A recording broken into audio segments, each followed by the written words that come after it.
আমার বিয়ের ১ বছর পূর্ণ হতে না হতেই বাবা মা এদিকে বাড়ি থেকে বারবার আমাকে বলতে লাগল, শিউলি, তোর স্বামীকে বল সে না হয় আমরা কিছু টাকা পয়সা দিয়ে সাহায্য করি, সে প্রবাসে চলে যাক। তাছাড়া দেশে থেকে সে এমন কিছু করতে পারে না যেটা দিয়ে তোর উজ্জ্বল ভবিষ্যৎ হবে। আমি বলতাম, না মা, আমার সবেমাত্র বিয়ে হয়েছে, ১ বছর হলই না, কিছুটা দিন স্বামীকে খাস রেখে একটু ঘর সংসার করি না, দেখি না দাম্পত্য জীবনের সুখালাত কেমন। আগেই তোমরা আমার স্বামীকে কেন বিদেশ পাঠাইতে চাও? আমার বাবা মা একই কথা বলে, না না, এভাবে শুধু স্বামীকে নিয়ে পড়ে থাকলে হবে, তাকে প্রবাসে একটু পাঠায় দাও, কিছু টাকা পয়সা ইনকাম করে নিয়ে আসুক। তাছাড়া তোমার স্বামী ভেবেছিলাম যে হয়তো কর্ম করে, তোমার বিয়ের পরে এখন দেখতে সে তো একদম অকর্মা, দেশে থেকে কি করে থাবে, আর তোমার উজ্জ্বল ভবিষ্যৎটা নষ্ট হয়ে যাবে। স্বামীর সুখ একটু ত্যাগ করো, তাকে একটু বাইরে থেকে কিছু টাকা পয়সা ইনকাম করে আসতে দাও। আমি ক্রমতেই রাজি ছিলাম না। তারপরে এক পর্যায়ে যেন বাবা মা চাপে পড়ে আমি রাজি হয়ে গেলাম। বাবা মা আমাকে সবসময় একই কথা বলতো, চামড়া টাকা পয়সা দিয়ে তাকে সাহায্য করব বিদেশ যেতে, তুমি এত না করছো কেন? বিদেশে মায়েসে স্বামীরা যেয়ে থাকে না, তুমি একটু ধৈর্য ধরেন দাও, তারপরে তোমার স্বামী টাকা পয়সা ইনকাম করে আসলে তখন দেখবা সুখ জানালা দিয়ে পালাবে না, তখন এই সুখ টিকে থাকবে। তাছাড়া এই স্বামীকে নিয়ে, এইভাবে অকর্মা স্বামীকে নিয়ে কতদিন সংসার করবা? আমি তো দেখছি তোমার ভবিষ্যৎ সামনে একদম অন্ধকার। অকর্মা স্বামী, তোমার স্বামী কিছুই করতে পারে না, ওই তোমার বড় ভাসুর আর তোমার শ্বশুরের টাকা পয়সা বলে তোমার স্বামী তোমাকে বিয়ে করছে। মায়ের কথায় এক সময় আমি সম্মতি পড়তে গেলাম। মা বাবাকে বলেছিলাম, ঠিক আছে মা, তোমরা যা বলো আর যা করতে চাও তাই করো, আমি আর কি বলবো। কিন্তু আমার খুব ইচ্ছা ছিল আমার স্বামীকে নিয়ে ২, ৪, ৫ বছর সংসার করব, একটা বাচ্চা কাচ্চা হবে, তারপর না স্বামীকে বাইরে ছাড়ব। কিন্তু বাবা মা যেন আমার ভবিষ্যৎ দেখে আমার কাছ থেকে আমার স্বামীটারে প্রবাসে পাঠাই দিতে যাচ্ছে। আমি একটা যৌবন মূর্তি মেয়ে, আমার এই সময় স্বামীর প্রয়োজন ভীষণ। স্বামীর সুখালাত, ঘর সংসার কেমন জিনিস, বাচ্চা কাচ্চা হওয়া, এই সমস্ত স্বপ্ন যেন একদম ভেঙে চুরমার হয়ে যেতে লাগল। তারপরও আমি সবকিছু মনের মধ্যে চাপা রেখে বাবা মায়ের কথায় রাজি হয়ে গেলাম, একমত হয়ে গেলাম। আমার শ্বশুরের সামর্থ্য এতটা শীল ছিল না যে হয়তো আমার স্বামীকে আলাদা করে টাকা পয়সা দিয়ে প্রবাসে পাঠাবে, কারণ তার সংসার এমনিতেই ভারী। তাছাড়া তার একটা যুবতী মেয়েও আছে, তাকে বিয়ে শাদী দিতে হবে। এইভাবে চিন্তা ভাবনা করে আমার বাবা মা নিজেরাই টাকা পয়সা সম্পূর্ণ দিয়ে আমার স্বামীকে প্রবাসে পাঠিয়ে দিল। আমার স্বামী যা হোক কাগজপাতি কমপ্লিট করে প্রবাসে চলে গেল। আমার জীবন থেকে যেন সবকিছু কেমন যেন এলোমেলো হয়ে গেল।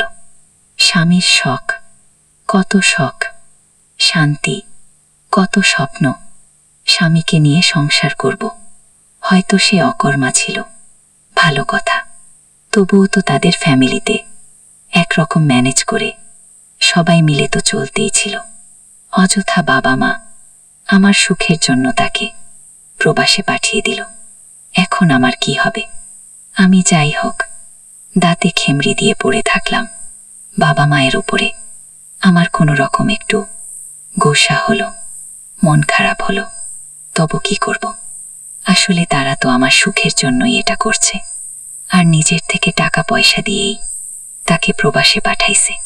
এখানে আর কি বলবো?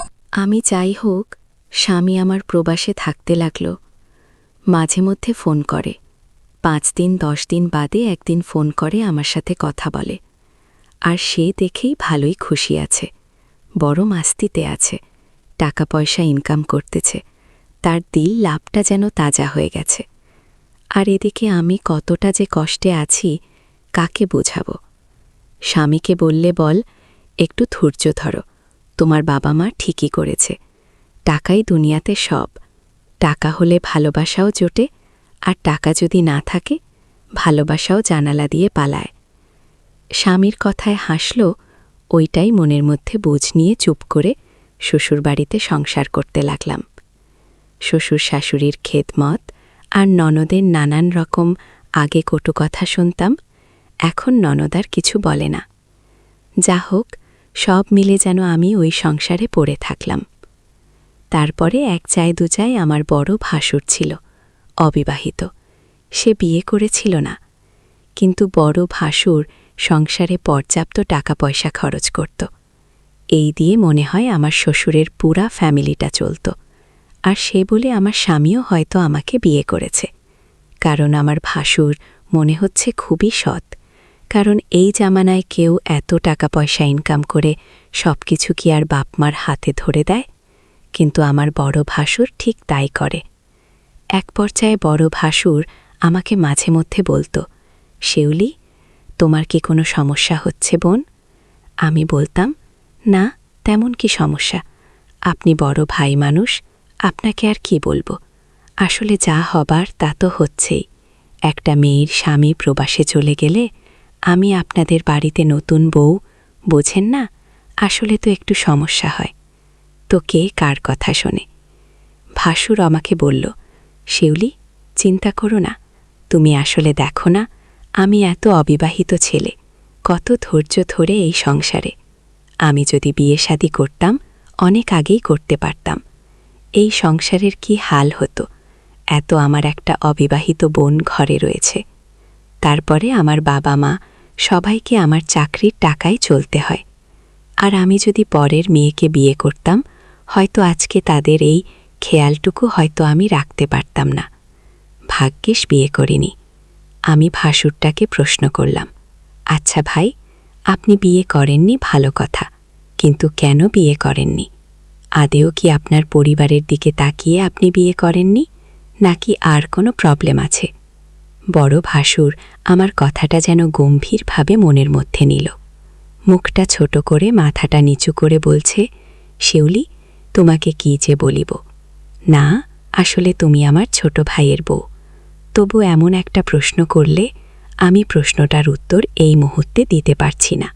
আমি পরে তোমাকে একসময় এই প্রশ্নের উত্তর দিব। আমি বললাম, না ভাই, এখানে তো আর কেউ নেই, আমি আর আপনিই দাঁড়িয়ে আছি, বলেন না কি সমস্যা? তা না হলে আমি তো রাত্রে একা একাই থাকি। আমার ফোন নাম্বারটা নেন, আপনি আমাকে মোবাইলে এই সমস্ত বলবেন, পারবেন না? ভাসুর বলল, আচ্ছা ঠিক আছে, তোমার ফোন নাম্বারটা দাও, আমি রাইতে একসময় তোমাকে এই প্রশ্নের উত্তর দিয়ে দেব মোবাইল করে। আমি বললাম, ঠিক আছে। তারপরে আমি আমার কন্ট্যাক্ট নাম্বারটা আমার বড় ভাসুরকে দিয়ে দিলাম। আর চিন্তা করলাম, এই যুগে এত ভালো মানুষ হয় নাকি, যে সে নিজের জীবনের ভবিষ্যতের চিন্তা না করে পুরা বেতনের টাকাটা তার ফ্যামিলির দিকে বিলাই দিয়ে ফ্যামিলির প্রতি এতটা খেয়াল খুশি রাখছে। আমার স্বামী হয়তো টাকা পয়সার মানুষ হলে এরকম করত না। যা হোক, বড় ভাসুরকে আমার খুবই ভালো লাগতে লাগল। এক পরপর ভাসুর আমাকে একদিন হঠাৎ করে রাত্রে 11টার দিকে ফোন করে বলছে, শিউলি, তুমি কি ঘুমাচ্ছ? আমি বললাম, না ভাই, আমি ঘুমাই নাই। একটু আগে আপনার ভাই ফোন করছিল বিদেশ থেকে, ওর সাথে কথাবার্তা বলেই মাত্র আমি ফোনটা রাখছি। তো বলছে, ও আচ্ছা, সেদিন যেন তুমি আমাকে কি প্রশ্ন করছিলে? আমি বললাম, কেন, মন থেকে কি হারাই গেছে? ওই যে ভাই, আমি বলছিলাম যে আপনি আপনার ফ্যামিলির দিকে এতটা খেয়াল রাখার কারণেই কি আসলে বিয়ে করেননি, নাকি আপনার কোনো নিজের পার্সোনাল কোনো ব্যাপার আছে যেটার কারণে আপনি বিয়ে করেননি? দেখে তো আপনাকে অনেক সৎ, অনেক সহজ সরল মনে হয়। তাছাড়া আপনি আদেও ভালো মানুষ, তা না হলে কি আর পুরা ফ্যামিলির দায়িত্ব আপনি নিয়ে এভাবে চলছেন? তখন ভাসুর আমাকে বলল, হ্যাঁ শিউলি, আসলে এই কথাটা তুমি যে প্রশ্নটা করছে, এই প্রশ্নটা আমার কোনো বন্ধুও করেনি। বা আমার ফ্যামিলি থেকে কোনোদিন জানতে চাইনি। আমার ছোট ভাইটা বিয়ের কথা মুখ দিয়ে বের করা মাত্রই আমার বাবা মা তোমার সাথে ওকে বিয়ে দিয়ে নিয়ে আসলো এই বাড়িতে। কিন্তু আমার কথা আজ পর্যন্ত কেউ কিছু বলল না। আর তাছাড়া আমার নিজেরও একটু প্রবলেম আছে, কিন্তু এটা আমি কি করে তোমাকে বলবো? আমি বললাম, না ভাই, কোনো সংকোচ করার দরকার নেই, এত দ্বিধাদ্বন্দ্ব না করে চাপটা সাপটা বলে ফেলুন তো। আমি আপনার ছোট ভাইয়ের বউ হলে কি হবে, বান্ধবী ভাবতে পারেন। আপনার মন তো সহজ সরল, তাতে আমি একটা শিক্ষিত মেয়ে, আমি জানি বন্ধুত্ব কীভাবে করতে হয়, কোনো কিছু মনে করব না। আপনার মতো মানুষের সাথে কথা বলতে আমার ভীষণ ইচ্ছা করে, আপনার মনটা খুবই সুন্দর। তখন ভাসুর যেন একটু খুশি হয়ে বলল, ঠিক আছে শিউলি, তুমি যেহেতু এত প্রশংসা করছো, আমি আজকে তোমাকে আসলে বন্ধুত্বের চলে এই কথাটা বলি। মানে আমার আসলে পুরুষ জীবনে আমি যে বিয়ে শাদী করব, কিন্তু পরের মেয়েকে সুখী করার মতো উপরওয়ালা টাকা পয়সা বা আমার চারিত্রিক মনের ভালোবাসা, মুখের মিষ্টি কথা, আর তাছাড়া আমি দেখতে শুনতে বেশ জোয়ান, মনটা হ্যান্ডসাম আছি, সব মিলে ভালো আছি। কিন্তু একটা জায়গায় আমি পেরে উঠতেছি না। আমি বললাম, সেটা কি? কোন জায়গায় আপনি দুর্বল? কি এমন হয়েছে যে কারণে আপনি পরের মেয়েকে নিয়ে আসতে এত সংকোচ করছেন? তখন ভাসুর বলল, সেটা কি তোমাকে শুনতেই হবে? আমি বললাম, হ্যাঁ, অবশ্যই আমি শুনব, কারণ আপনি যেই মানুষ, আপনার উজ্জ্বল ভবিষ্যৎ সামনে, আর আপনি খামাখা নিজের জীবন সবকিছু বিপন্ন দিয়ে সংসারের দিকে একের পর এক ঝুঁকে যাচ্ছেন। কেন? কি প্রবলেম আপনার, বলেন না ভাই। যদি আমার দ্বারা আপনার কোনো নতুন কোনো বুদ্ধি খেলে? তখন বড় ভাসুরি বলল, শিউলি, কি বা বলি? ধরো তোমার সাথেই যদি আমার বিয়ে হতো, আমার ছোট ভাইয়ের সাথে না হয়ে যদি আমার সাথে বিয়ে হতো, তুমি কি টাকা পয়সা, মুখের ভালোবাসায় আমাকে ভালোবাসতে? আর কিছু লাগতো না? আমি বললাম, তা হবে কেন? একটা মেয়ে স্বামীর কাছে দাম্পত্য জীবনে বিয়ের পরে সবই আশা করে, শুধু কি টাকা পয়সা, মুখের ভালোবাসাই চলে? একটা মেয়ে জীবনে স্বামীর ওই সমস্ত সুখ, আল্লাহর রাতের ভালোবাসা, সন্তানাদি আশা করে, কত কিছু। একটা ছেলেও আশা করে, একটা মেয়েও আশা করে। কেন? তখন আমার ভাসুর বলল, এই তো তুমি লাইনে আসছো। আসলে ব্যাপারটা ঠিক তাই। আমি মুখের ভালোবাসা আর টাকা পয়সা, তাছাড়া দেখতে শুনতে আমাকে হ্যান্ডসাম, আমার হাত ধরে তোমাকে বেড়াতেও কোনো দ্বিধাবোধ করবে না, ইচ্ছে করবে বেড়াতে। কিন্তু সব মিলে আমি একটা জায়গায় আসলে নিজের মনের কাছে দুর্বল, যেটা একটা পরের মেয়েকে আমি সুখী করতে অক্ষম। আসলে আমি নিজের মনের কাছে এটা ভেটুক কি হবে জানি না, কিন্তু আমার মনে হয় না আমি পরের মেয়েকে দাম্পত্য জীবনে এই সমস্ত সব মিলে সুখী করতে পারব। আমার মধ্যে কিছু একটা কম আছে। আমি ভাসুরের কথায় তখন পুরোপুরি বুঝে ফেললাম, নিশ্চয়ই হ্যাঁ, তার এটাই সমস্যা। কিন্তু এটার তো ডাক্তার, কবিরাজ দেখাইলে একটার সলিউশন ছিল, এর একটা উপায় বের হতো। তখন আমি ভাসুরকে বললাম, আচ্ছা ভাই, আপনি কি কখনো ডাক্তার, কবিরাজ বা বিশেষজ্ঞ কোনো কারোর সাথে পরামর্শ করছেন এ বিষয়ে? তখন বলে, না, আমি কোনোদিনও কারো সাথে পরামর্শ করিনি। আমি শুধু সারা জীবনে ছোটবেলা থেকে লেখাপড়া করে এই চাকরি করি, আর এই চাকরির যা বেতন পাই, এই সংসারের দিকেই টেনে আসছি এ জীবন।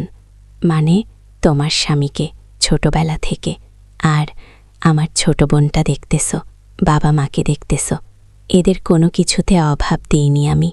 সুন্দরভাবে পুরো সংসারটা যেন আমার ঘরে চলে আসতেছে, কিন্তু নিজের জন্য আজ পর্যন্ত কিছু ভাবিনি। কি করা যায় বলো তো বোন? তখন আমি বললাম, আপনার আসলে সত্যি এরকম, আপনি কি কখনো কোনো বাইজাখানা, কোনো পল্লীতে বা কোনো আবাসিক হোস্টেলে বা অন্য কোনো মেয়ে ছেলের সঙ্গমে লিপ্ত হয়েছেন? বলে, না না, তা কোনোদিনও না।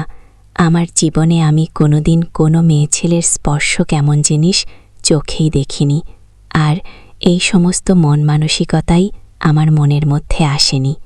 আমি বললাম, তাহলে কি করে আপনি ভাবলেন যে আপনার ওটা ঠিক নেই বা আপনার মনের কাছে দুর্বল, এটা আপনার মনের ভয় আসলে। তখন বলছে, সেটা আমি কেমন করে বুঝব? আমি তখন মনে মনে ভাবলাম, এইটা একটা সুযোগ। যায়, স্বামীও বিদেশ গেছে, আর তাছাড়া ভাসুরের এ সমস্ত বিষয়টা আমি ক্লিয়ার করে দিতে চাই। তখন আমি ভাসুরের সাথে দিনের পর দিন, রাতের পর রাত, মানে খুব সুসম্পর্কে কথা বলতাম, মোবাইলে কথা বলতাম। যেটা সামনে বলতে পারতাম না, সেটা রাত গভীর হলেই মোবাইলে আমি মিস কল দিলেই সে কল ব্যাক করত। আর আমার সাথে এ কথা সে কথা ঘন্টার পর ঘন্টা আলাপ করত। এক পর্যায়ে দুজনের মধ্যে দারুণ বন্ধুত্ব সৃষ্টি হয়ে যায়। তারপরে ভাসুরকে হঠাৎ একদিন আমি আমার কষ্টের কথা বললাম যে, দেখেন ভাই, আপনার ছোট ভাই বিয়ে করেছে। সে 1টা বছর পূর্ণ না হতেই, আমার দাম্পত্য জীবনের সুখালাত কোনো রকমভাবে আমার অনুভব না করতেই সে বিদেশ চলে গেল। আর বিদেশ তো তার নিরিচ্ছায় যায়নি। আমার বাবা মা আসলে তাকে টাকা পয়সা দিয়ে প্রবাসে পাঠাইল, কিন্তু আমার সুখের জন্য কেউ পাঠাইছে।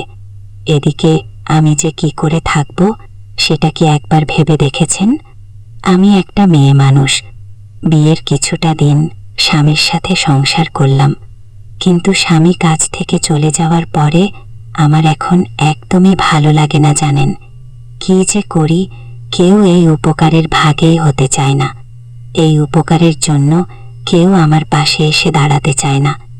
বড় ভাসুর যখন বলল, কেমন কি কথা বলছো শিউলি, এ কথা বলতে তোমার মুখে আটকাচ্ছে না? একটু সবুর করো, আমার ছোট ভাইটা প্রবাস থেকে ফিরলেই দেখবা তোমার জীবনে আবার সুখ ফেরত আসবে।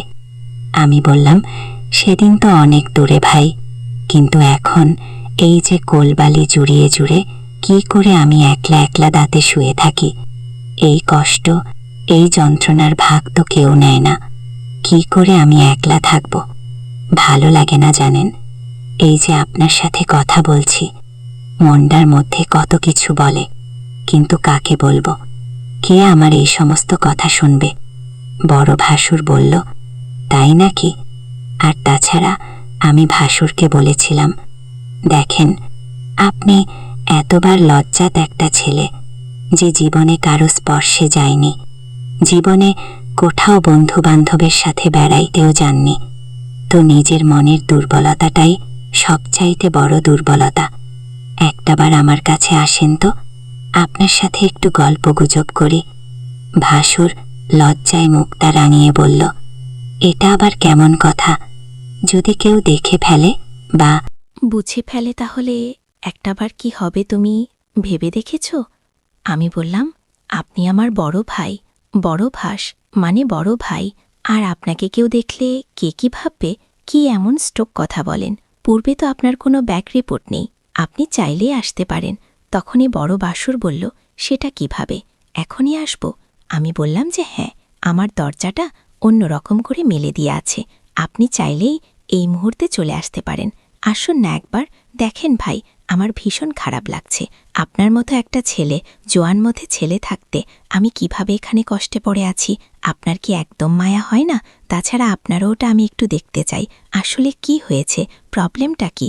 বড় বাসুর কোনো রকম করে যেন সাহস করে আমার দরজায় এসে দাঁড়ালো। যখন রাত প্রায় 2টা বেজে গেছে, আমি দরজাটা কোনো রকম মেলে রাখছিলাম তার আসার কথা শুনে। তারপরে সে ঘরের মধ্যে ঢুকতেই দরজাটা ছিটকায় লাগিয়ে দিয়ে তার গায়ে যেন কোনো রকম নেদুবিধু কম্পন, আর আমার সাথে কথা বলছে কাঁপা কাঁপা সুরে। আমি বললাম, কি ব্যাপার ভাই, আপনি এভাবে কাঁপা কাঁপা সুরে কেন কথা বলছেন? আপনার কি ভয় লাগছে? কোনো কিছু বলছে? আসলে কোনোদিন জীবনে এইভাবে গভীর রাত্রে একান্তভাবে কারো কোনো মেয়ের পাশে আমি বসে কথা বলিনি, তো এই জন্য মনের মধ্যে এরকম একটু অনুভূতি হচ্ছে। বিষয়টা আমার কাছে খুব একটা ভালো মনে হচ্ছে না। আমি বললাম, ছাড়েন তো, এ বলে হাতটা চেপে ধরে আমার বিছানাতে বসতে দিলাম। লাইটটা জ্বালিয়ে বললাম, চুপ করে এখানে বসেন, আর ছোট ছোট ভাষায় আমার সাথে কথা বলেন। কি হয়েছে? আপনার গায়ে মনে হচ্ছে এমন কাপড় উঠে গেছে, আপনি কোথাও চুরি করতে গেছেন। আপনি একজন সৎ মানুষ, ভালো মানুষ, আপনার কেমেই হালাল হবে। বলছে, তপশিউলি, কি করে তোমাকে বলবো এই রাত গভীরে তোমার রুমে আমি একলা, তুমি একটা যুবতী মেয়ে, আমি একটা যুবক ছেলে। ব্যাপারটা কেমন না? যদি কেউ হঠাৎ করে দেখে ফেলে বা বুঝে ফেলে তাহলে তো তাড়াতাড়ি আমাকে বিয়ের জন্য উঠে পড়ে লাগবে। তাছাড়া বিষয়টা কেমন না? আমি বললাম, ছাড়েন তো, কিসের কেমন? এই বলতে বলতে বললাম, আমি আপনার আজকে একটা পরীক্ষা নেব, আপনি দাঁড় হন। সে হাসতে হাসতে কোনো রকম দাঁড় হলো। দেখছে তার গায়ের মধ্যে কোনো রকম এখন পর্যন্ত কম্পন যায় নাই। আমি বললাম, আপনি একটু স্থির হন, আপনি না ছেলে মানুষ, আপনার মধ্যে কেন এরকম হচ্ছে? বলে, আমি জানি না, আমি বলতে পারবো না। আমি বুঝতে পারলাম খুব সহজ সরল ছেলে তো, আর একটা খাঁটি ছেলে, ওর মধ্যে কোনো রকম নড়চড় নেই। হয়তোবা আমার স্বামী বিয়ের আগে এদিক সেদিক একাটুক যেতে পারে, কিন্তু এর দ্বারা আমি পুরো বিশ্বাস ও একদম সলিড মানুষ। জীবনে কোনোদিন আসলেই কোনো মেয়ের সংস্পর্শে বা কারো সাথে এভাবে যায়নি। ও একলা একলা, এটা আমি বুঝে ফেলেছি, সৎ মানুষের যেটা স্বভাব। তারপরে আমি ইচ্ছা করেই তার কাঁধে হাত দেখে তাকে জড়িয়ে ধরলাম। বললাম, আমাকে ছোট বোনের মতো একটু আদর করেন তো, ভালোবাসেন তো, আপনার হাতটা আমার মাথায় লিখে একটু আশীর্বাদ করে দেন, একটু দোয়া করে দেন। তখন ভাসুর তার হাতটা যেন কাঁপছিল, আমার মাথার উপরে দিয়ে বলছে, তুমি সুখে হও, তোমাদের জন্য দোয়া, তুমি ভালো থেকো। তাছাড়া আমি কে? এত তাকে বলছিলাম যে 2 হাতটা দিয়ে একটাবার আমাকে ধরে দেখেন না, দেখবেন অনুভূতিটা কেমন লাগে। সে কিছুতেই কোনো রকমভাবে একটু ধরল। আমি তাকে ঝাঁপে ধরতে বললাম। তারপর যখন তাকে আমি জোরে করে বললাম যে, এমন কি হয়েছে দেখি তো, আপনার ছেলে মানুষ, আপনার মধ্যে তো ছেলে মানসিকতার কোনো কিছুই আমি নমুনা দেখছি না। কথায় যেন বাস আমার কোনো রকম একটু রাগান্বিত হয়ে উঠল। আমি বুঝতে পারলাম। তারপরে আমাকে খুব করে হাঁকতে ধরল বুকে। তারপরে 5টা মিনিট চুপ করে দাঁড়িয়ে থাকলাম, নীরবতা পালন করলাম, আর বললাম, কেমন লাগে বিষয়টা? বলছে, আমার খুব ভালো লাগছে অনুভূতিটা। আমার ইচ্ছে করছে আমি কালকেই বাবা মাকে জানিয়ে দিই যে তোমরা আমাকে তাড়াতাড়ি বিয়ে শাদী দাও। একটা মেয়ের সংস্পর্শে এতটা মধুর আমি আজকে এখন তোমাকে না ঢুলে বুঝতে পারতাম না। আমি আসলে বাসরকে এইটাই বোঝাতে চাইছিলাম। তারপরে তাকে বললাম, ভাই, শুধু এরকমই? আপনার মনের মধ্যে আর কোনো কিছু মনে করছে না? কিছু মনে হচ্ছে না? বলছে, হ্যাঁ, কিন্তু রুলে কি হবে? কি করে বলবো আমি? আমি বললাম, কোনো দ্বিধা নেই আপনার। ভাই প্রবাসে আছে, কতদিন পরে আসবে আমি জানি না। আমার বুড়াদিম কিচ্ছু ভালো লাগে না, এভাবে কি চলে নাকি? এ কথা বলতেই আসলে আমি হাতটা এক পর্যায়ে তার ওখানে তাকে ট্রাই করতে লাগলাম। দেখি না, সবই তো ঠিক আছে, ও তো একদম দাঁড়িয়ে গেছে। অবস্থা দেখে আমি হাসতে লাগলাম মুখে হাত নিয়ে।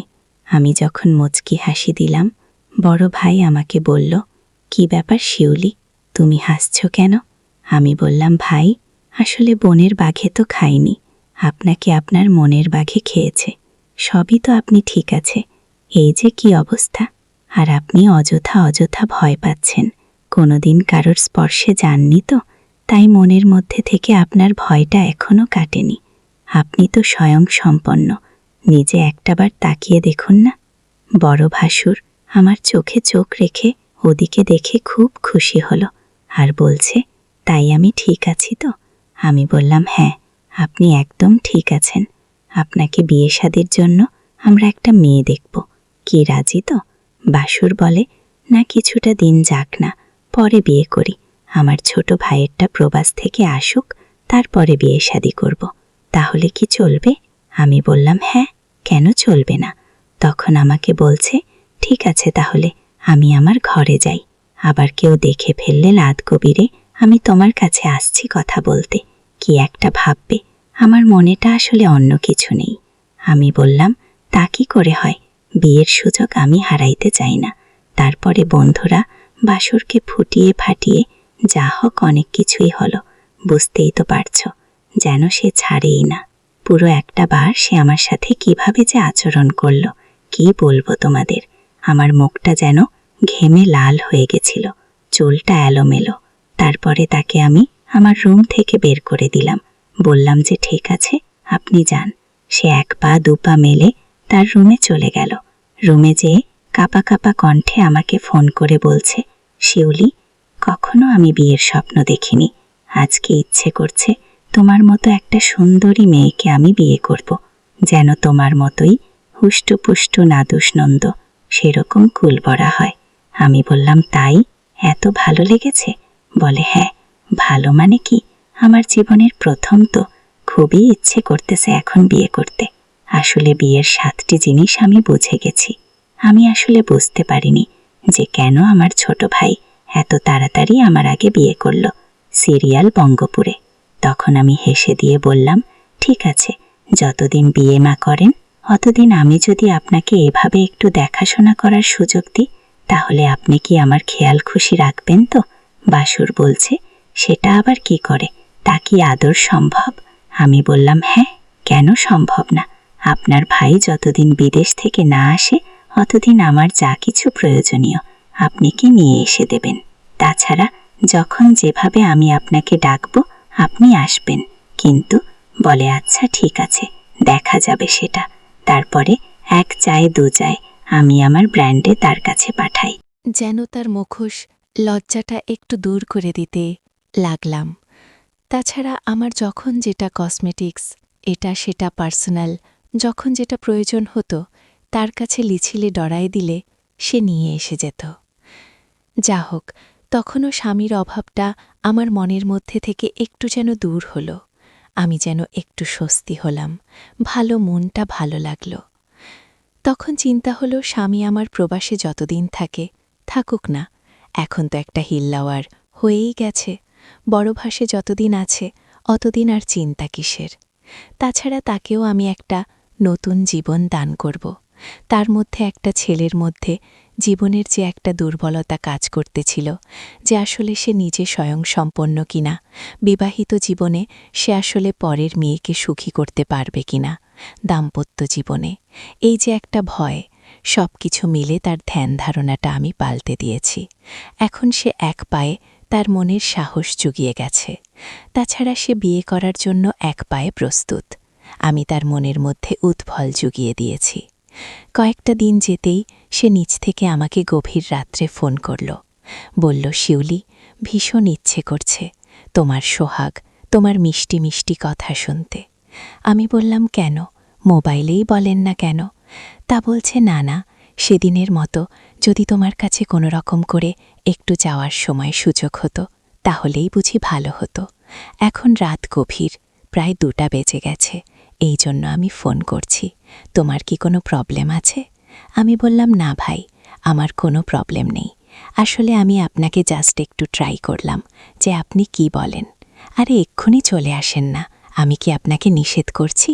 আমি ট্রাই করতেছি যে দেখি আপনি কতদিন আমার কাছে এভাবে ফোন না করে থাকতে পারেন। তারপরে বন্ধুরা, হাসুর আমার রুমে আস্তে করে পা মেলে চলে আসলো। আমি তার আদার কথা শুনেই দরজা আগে মেলে রাখছিলাম। রুমের মধ্যে ঢুকে সেদিনকার মতো দেখি তার গায়ে আর ছাকুনি কাঁপুনি নেই। সে একজন সুষ্ঠবান, সাহস একটা ছেলে। তাকে দেখে আমি দারুণ ইমপ্রেস হয়ে গেলাম। ভাবলাম যে যাক, তার মনের মধ্যে অন্তত একটু সাহস জুগিয়েছে। এখন তাকে কিছু আর বলতে হবে না, এখন সে নিজের মতো করেই হাত চলতে পারবে। যা হোক, তারপর সে নিজ থেকে এসেই যেন আমার হাত ধরে বলছে, শিউলি, সেদিন তুমি আমার মনের মধ্যে এতটাই সাহস জুগিয়েছ, আমি যেন একটা নতুন জীবন ফেরত পেয়েছি। আমার খুব ভীষণ ভালো লাগছে, ইচ্ছে করছে আমি এখন বিয়ে শাদী করব। আমি বললাম, ওয়েট করুন না ভাই, আরও কিছুটা দিন যাক, এতদিন তো বিয়ে শাদী করেননি, আপনি বিয়ে করলে আমার কি হবে? তখন হাসুর বলল, হ্যাঁ সেটা আমি জানি, কিন্তু আমি তো আমার ছোট ভাই প্রবাস থেকে না আসা পর্যন্ত বিয়ে শাদী করবই না, ও আসলেই তারপরে করব। তুমি অতদিন চিন্তা করো না, আমি তো আছি তোমার পাশে। তারপরে বন্ধুরা, সেদিনও আমার সাথে একবার না দুবার খুব চুটিয়ে সুন্দরভাবে গল্পগুজব, আর ওই সমস্ত সেই এত সুন্দর করে, তার মানে জীবনে কোনো দিন কারোর স্পর্শে সে যায়নি। সে একটা সলিড মানুষ, তার মধ্যে পরিপূর্ণ কি আছে তোমরা তো বুঝতেই পারছো। আমি যেন ভীষণ খুশি। তাছাড়া তোমরা তো আমাকে স্ক্রিনে দেখতেই পাচ্ছ, আমি যেমনি জনমদা হ্যান্ডসাম, তেমনি ও একটা পুরো যুবক ছেলে, যেন একদম মিলে গেছে। তার ছোট ভাইয়ের চেয়েও যেন সে সুন্দরভাবে আমার সাথে রসে রসের কথা, হাসি ঠাট্টা আর ওই সমস্ত একের পর এক দিয়ে আমাকে অনেক অনেক খুশি করল।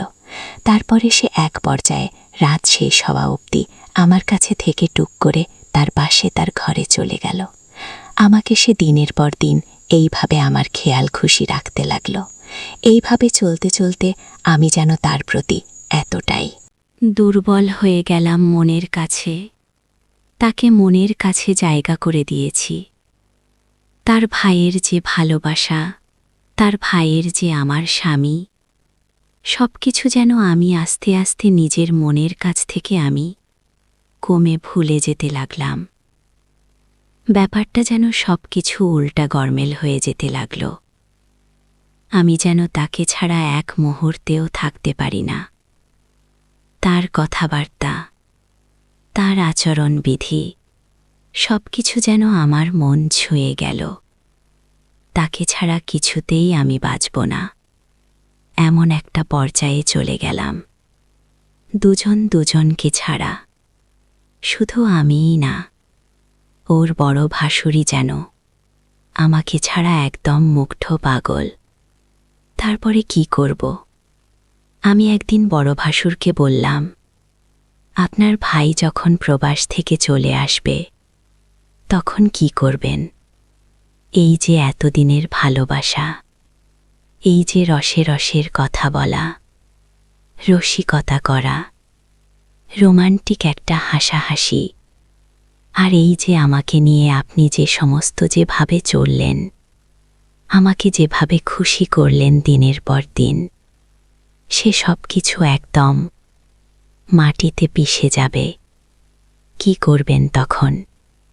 তখন বলছে, শিউলি, কি যে বলি তোমাকে, আসলে এতটা 2-3টে বছর তোমার সাথে এইভাবে চলতে চলতে আমিও যেন তোমার প্রতি এতটা দুর্বল হয়ে গেছি।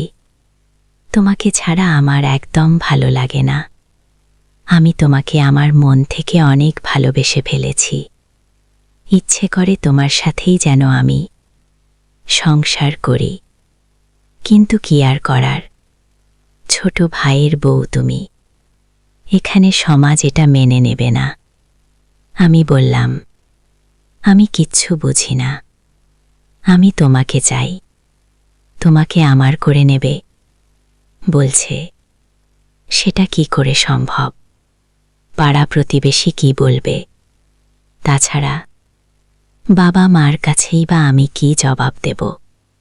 আর ছোট ভাইয়ের বউ তুমি, ছোট ভাই যদি কখনো এই বিষয়ে আমাকে যদি মনক্ষুণ্ণ করে কিছু বলে, একটা সংসার ভেঙে যাবে না? না না, আমি এটা চাই না। আমি চাইব তুমি তোমার স্বামীর সংসার করো। জীবনে তুমি আমার চোখ ফুটিয়েছ, চোখ তাকিয়ে দেখতে আমাকে সাহায্য করেছ, নিজের আত্মবল জুগিয়েছ তুমি, এজন্য তোমাকে অনেক ধন্যবাদ। তাছাড়া তোমার স্বামীর অসম্ভবে আমি তোমাকে যতদূর পেরেছি সহযোগিতা করেছি। তুমি তো স্বামীর অভাবটা বুঝতেই পারোনি এতদিনে। যা হোক, তোমার স্বামী আসলে আমি আমার মতো দেখে নেব। আমিও তোমাকে সত্যিই ভালোবাসি, কিন্তু করার কিছু নেই শিউলি।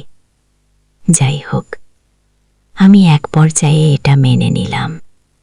তার কথায় আমার মনটা কেমন যেন, সত্যিই তো, আমার সুখে রাখার জন্য, আমাকে খুশি করার জন্য, আমার ভবিষ্যৎ উজ্জ্বল করার জন্য আমার স্বামী প্রবাসে কত কষ্ট করে মেহনত করে টাকা পয়সা উপার্জন করে।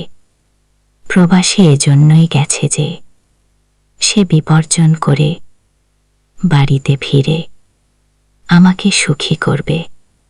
কিন্তু আমার কি এটা করা ঠিক হবে? এই ভেবে আমিও চুপ হয়ে গেলাম। বাস্তবটা বড় কঠিন। আমার স্বামী তারপরে কয়েক মাস বাদেই জানা দেশে চলে আসলো। কেসে এসে যা টাকা পয়সা কামিয়েছে আমার ব্যাংক অ্যাকাউন্টেই দিয়েছিল। আমি একটা টাকাও নষ্ট করিনি।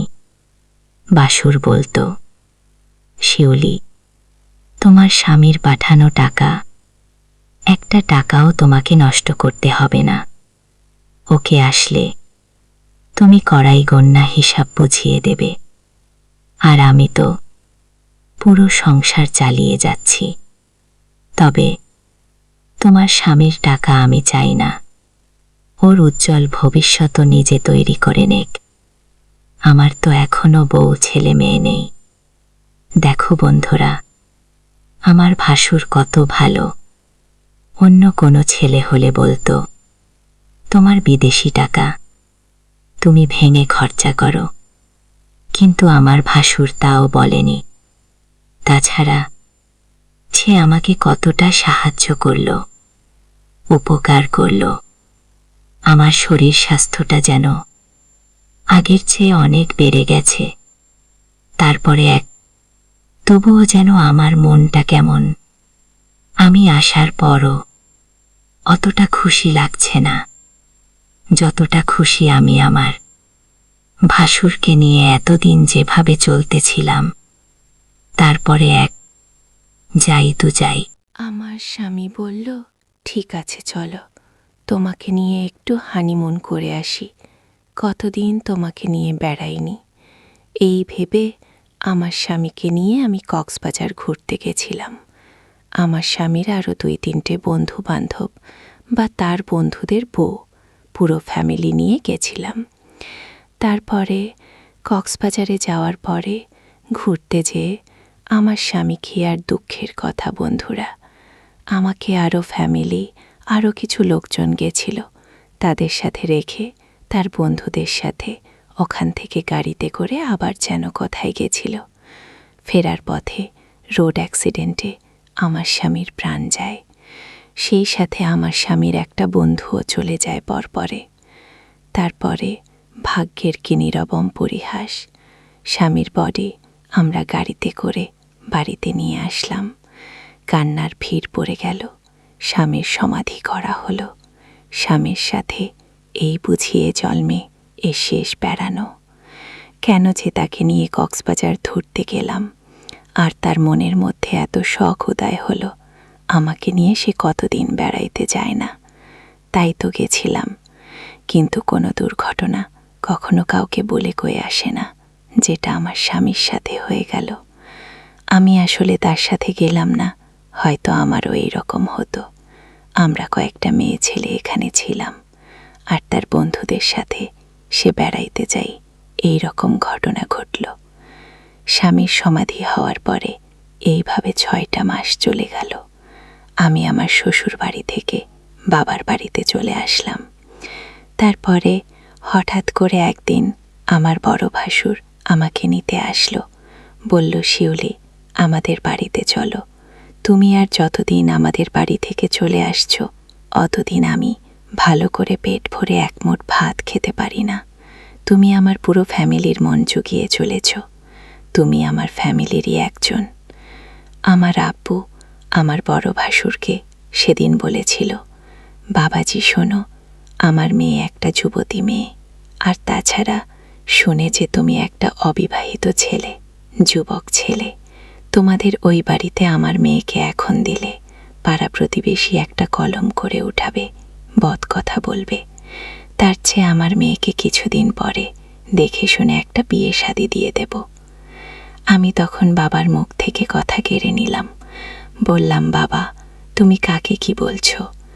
আমার বড় ভাসুর একদম ফেস্টা মতো একটা মানুষ, খুব ভালো মানুষ, খুব ভালো মনের মানুষ। তার ইনকামের টাকায় পুরো ফ্যামিলি চলে। সে ফ্যামিলিকে দেখাশোনা করার জন্য আজ পর্যন্ত বিয়ে শাদী করে নেই। তোমরা যদি এতই চাও আমাকে বিয়ে দিতে, তাহলে তার সাথে দিয়ে দিলেই তো পারবো। তখন আমার বাবা বলল, তোমার বড় ভাসুর কি তা তোমাকে মেনে নেবে? আমি বললাম, একবার বলেই দেখো না বাবা। যেন সামনের উপরেই আমার বড় ভাসুরকে বলল, বাবাজি, তুমি কি বলো? শিউলি যা বলছে তাতে কি সম্ভব হবে? তুমি কি ওর দায়িত্ব নিতে পারবে সারা জীবনের? বড় ভাসুর বলল, তাই সে, আপনি যদি রাজি থাকেন, আমি কালকের মধ্যে ওকে বিয়ে করতে রাজি আছি। কারণ ওর মতো মেয়েই হয় না, ও একটা সংসারী মেয়ে। কিন্তু আমার বড় ভাসুর আর আমার পূর্বের ইতিহাস, মনোভালোবাসা, এগুলা তো বাবা মা জানে না। বাবা যেন রাজি হয়ে গেল। বড় ভাসুরের সাথে আমি চলে গেলাম। ওদিকে বড় ভাসুর তার বাবা মাকে ম্যানেজ করে ফেলছে। তারপরে আনুষ্ঠানিকভাবেই বড় ভাসুরের সাথে আমার বিয়ে হয়ে গেল। বড় ভাসুর যেন তার ভাই অসম্ভবে আমার পুরো জীবনের দায়িত্বটা নিয়ে এলো। তারপরে কাল সাথে সেদিন আমার চুটিয়ে বাসর রাত হয়েছিল। কে যে স্বাদ, কে যে মজা, কে যে দাম্পত্য জীবনের সুখ আমার আগের স্বামী সে বুঝাইছিল না। কিন্তু বড় ভাসুরের সাথে আমি বুঝতে পারলাম সে একটা খাঁটি প্রকৃত মনের মানুষ। তার সাথে সংসার করতে করতে ঠিক ৩ বছরের মাথায় আমি ২টা পর ২টা সন্তানের মা হয়ে যাই। আমার শরীর, স্বাস্থ্য, হাড়ও যেন বেড়ে গেল। তারপরে ভাসুর যেন আমার স্বামী খুব খুশি হয়ে গেল, আর শ্বশুর শাশুড়ি মুখটা উজ্জ্বল। তারপরে খুব সুখেই আমার জীবনটা কাটতে লাগলো। তো বন্ধুরা, আমার এই ছোট্ট জীবনে ঘটে যাওয়া এই ছোট্ট গল্পটি তোমাকে কেমন লেগেছে? যদি ভালো লেগে থাকে তাহলে আমার এই নতুন চ্যানেলটিকে অবশ্যই সাবস্ক্রাইব করে দেবে, ভিডিওতে একটা লাইক দেবে, আর শেয়ার করে তুমি তোমার প্রিয়জনকে শোনার সুযোগ করে দেবে। আর হ্যাঁ বন্ধুরা, আগামীকাল এর চেয়েও সুন্দর গল্প নিয়ে আসি তোমাদের মাঝে। ততক্ষণে সবাই তোমরা ভালো থাকবে, নিজের স্বাস্থ্যের যত্ন দেবে। আজ এ পর্যন্তই, বাই বাই।